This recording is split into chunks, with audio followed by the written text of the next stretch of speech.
আমার এক ভাই প্রশ্ন করছেন যে আমার আগে থেকে একটি ভয়েস রেকর্ড করা আছে, সেটা কিভাবে ভিডিওতে অ্যাড করব। তো ভিডিওটি দেখুন। তো প্রথমে আমরা ক্যাপকাট ওপেন করব। এখান থেকে আপনার যে প্রজেক্ট আছে সেটা সিলেক্ট করবেন, ওপেন করবেন। ওপেন করার পর আপনার যে ভয়েস রেকর্ড করা আছে সেটা অ্যাড করব। অ্যাড করার জন্য আমরা এই অডিও অপশনে ক্লিক করব। এখান থেকে সাউন্ড অপশনে ক্লিক করব।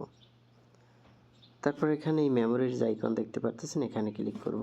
তারপর আমরা এই ডিভাইস অপশনের উপর ক্লিক করব। এখানে আপনার যে ভয়েসটা রেকর্ড করা আছে সেটা কি নাম দেওয়া, হুবহু সেই নাম এখানে লিখবেন। আমি দিলাম এখানে রেকর্ডিং, আমার নির্দিষ্ট কোনো রেকর্ডিং করা নেই, তো এই চলে আসছে দেখেন রেকর্ডিং। তো তারপর এখান থেকে শুনতে পারবেন আপনি ক্লিক করে। তারপর সেটা দেখে তারপরে প্লাস আইকনে ক্লিক করবেন। তো ক্লিক করলেই আপনার ভয়েসটা এখানে চলে আসবে। দেখেন ভয়েসটা এখানে চলে আসছে। তো এভাবে আপনার ভয়েস যদি রেকর্ড করা থাকে সেটা এভাবে অ্যাড করতে পারবেন। ধন্যবাদ।